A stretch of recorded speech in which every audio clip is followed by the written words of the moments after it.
У 13-14 стагоддзях Беларусь увайшла в Еўропу.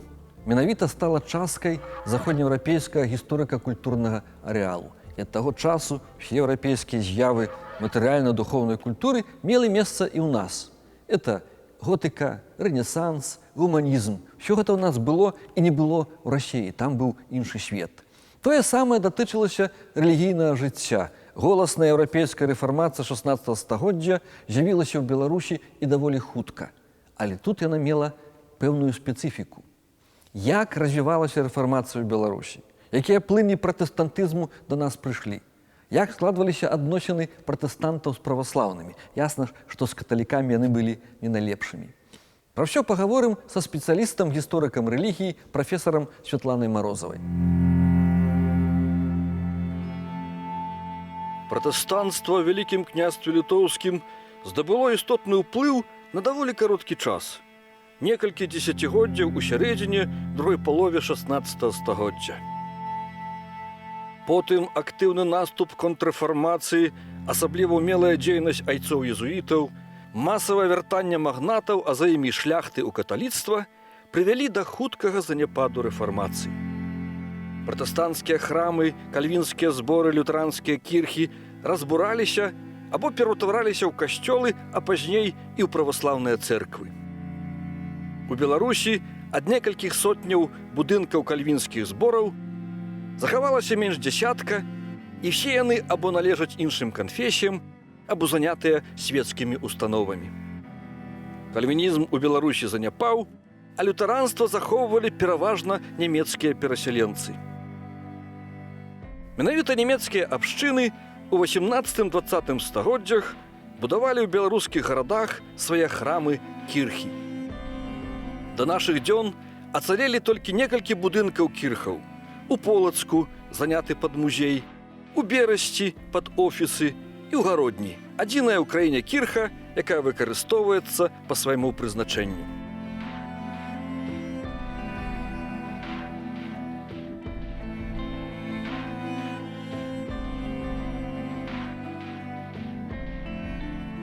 Невыпадкова мы размаўляем у адзіным у краіне лютэранскім храме, у лютэранскай кірсе. Больш у Беларусі дзеючых старых такіх будынкаў нямаша, каб пэўную атмасферу атрымаць. І першае такое пытанне тэрміналагічнае. Ці цалкам тоесныя паняцці рэфармацыя і пратэстантызм? Не. Рэфармацыя – гэта шырокі рэлігійны і грамадскі рух, які ахапіў Еўропу ў 16 стагоддзі. Рух накіраваны на рэформу, рэфармаванне каталіцкай царквы. Рух гэты быў выклікан шэрагам прычын, у тым ліку уплывовасцю, багаццем каталіцкай царквы, а непасрэдным повадам стала незадавальненне практыкай продажы індульгенцый. А пратэстантызм? А пратэстантызм – гэта праява гэтага руху. У выніку рэфармацыйнага руху узнік новы напрамак у хрысціянстве. Рух змяніў аблічча Еўропы, гэта своеасаблівая духоўная, культурная, інтэлектуальная рэвалюцыя, і з'яўляецца новы напрамак. А называецца ён пратэстантызмам таму, што група нямецкіх князёў, лютэран, у 1520-е гады выступіла супраць асуджэння Марціна Лютера, які стаяў ля вытокаў гэтага руху. І ад слова пратэст – пратэстантызм. А пратэстантызм – гэта плынь у хрысціянстве, якая мае мноства накірункаў. Як і калі рэфармацыя пранікла ў Беларусь? Цікава, што Францыск Арына выдаў сваю першую кнігу ў Празе у жніўні 1517 года, а Марцін Лютер выступіў са сваімі тэзісамі ў кастрычніку 1517 года. Да гэтага часу вядуцца дыскусіі з Карына, якое яго веравызнанне. І ёсць моцнае перакананне, адна з думак, што ён прыхільнік пратэстанцкага руху. Але ўсё-такі адлічваем з 1517 года. Уже было ў Беларусі быў? Не, у Еўропе. 3 гады таму назад у Еўропе, у Беларусі адзначалася 500годдзе еўрапейскай рэфармацыі. Так калі яна з'явілася ў Беларусі? Лічыцца, што першае знаёмства ураджэнцаў, выхадцаў з ВКЛ адбылося ў 1520-е гады. Вядома, напрыклад, што з 1523 па 46 год у Віттенбергскім універсітэце слухалі лекцыі прафесара Мартіна Лютера 20 маладых магнатаў з Вялікага княства Літоўска. Першая праява рэфармацыйнага руха ў ВКЛ, першы факт зарэгістраваны. Гэта 1535 год, калі слуцкі князь дазволіў лютэранам, выдзеліў землю і дазволіў ім пабудаваць там свой храм. А наогул шырокае распаўсюджанне рэфармацыі ў Беларусі, у ВКЛ пачалося ў першай палове 1550-х гадоў, і гэты рух набыў тут дзяржаўны характар, агульнадзяржаўны характар. З гэтым звязана наступнае пытанне. А калі агулам браць, якім было становішча, якой была пазіцыя пратэстантаў у Вялікім княстве Літоўскім і ў Рэчы Паспалітай? Спачатку гэта пазіцыя была дастаткова непэўнай, але паколькі у Рэчы Паспалітай і ў ВКЛ да рэфармацыйнага руху далучылася эліта грамадства, яна тут, рэфармацыя была магнацка-шляхецкая, улада, грошы, уплывы, але найперш людзі, іх узровень адукацыі, іх рэлігійнасць адыгралі ролю.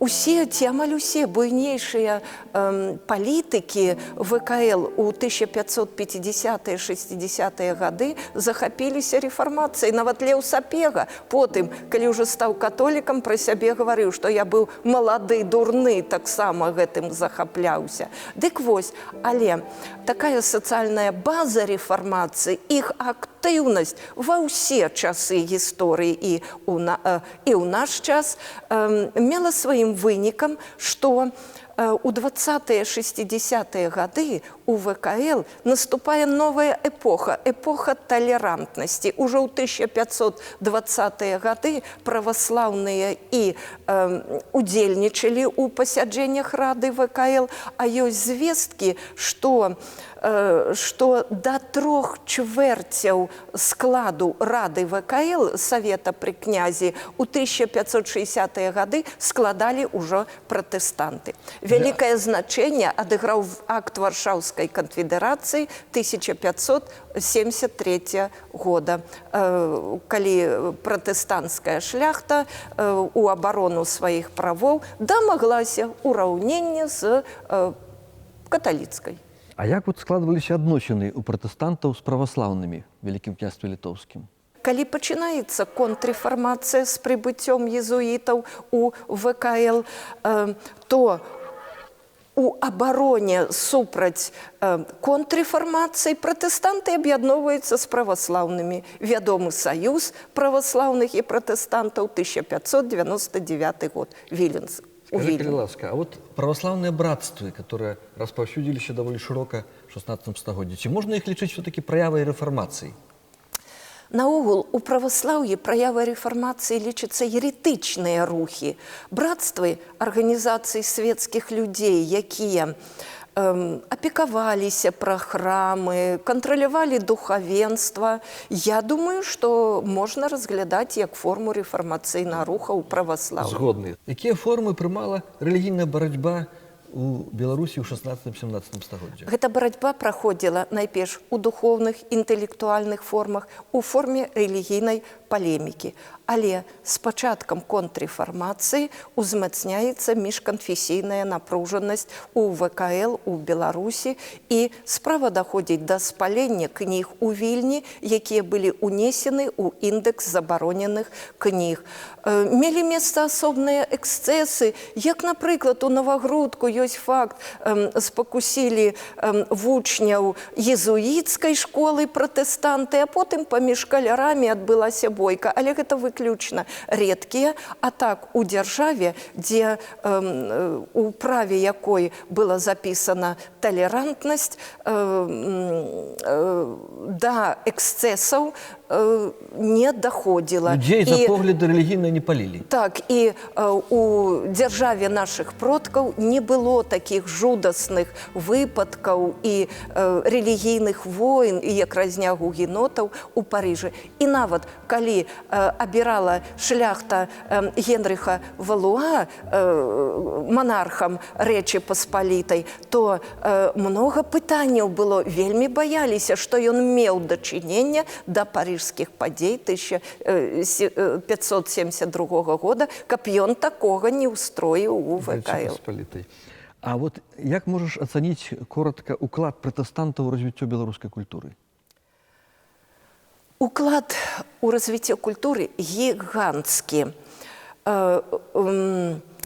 Абуджэнне, інтэлектуальна-культурна-духоўнае абуджэнне. 16 стагоддзе, эпоха адраджэння і рэфармацыі, гэта наогул асаблівая эпоха у культуры Беларусі. І найбольшае дасягненне – гэта пачатак кнігадрукавання. І менавіта пратэстанты распачалі кнігадрукаванне на сучасных землях Беларусі. Гэта цікавасць да нацыянальнай мовы, абуджэнне нацыянальна-дзяржаўнага патрыятызма і рэлігійнага патрыятызма. Праўда, магнаты і шляхта, пагуляўшы 15-20 гадоў з рэфармацыі, пачалі ад яго патрохі адыходзіць, паколькі ён выйшаў з-пад іх кантролю, узнікла радыкальная плынь, і аб'яднанне з Польшай, збліжэнне з Польшай прывяло да пачатку паланізацыі шляхты.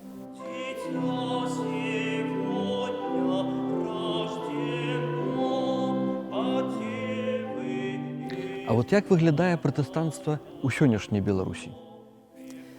Са зменай дзяржаўна-царкоўных адносін у канцы 1980-х гадоў, са зменай адносін ад канфрантацыі да партнёрства, на хвалі рэлігійнага рэнесанса сучаснага адрадзілася і пратэстанцкая царква. Праўда, дзіўна, што ў 16-17 стагоддзі пратэстантызм быў больш пашыраны на захадзе і ў цэнтры Беларусі, а ў наш час у цэнтры і на ўсходзе Беларусі. А захад Беларусі, сфера традыцыйнага ўплыву каталіцтва і праваслаўя з улікам менталітэта мясцовага насельніцтва, рэлігійнага складу, традыцый і іншых, тут менш распаўсюджаны пратэстантызм. Хаця у канфесійнай структуры сучаснай Беларусі рэлігійны профіль Бресцкай вобласці вызначаецца як праваслаўна-пратэстанцкі, гродзенскай праваслаўна-каталіцкі.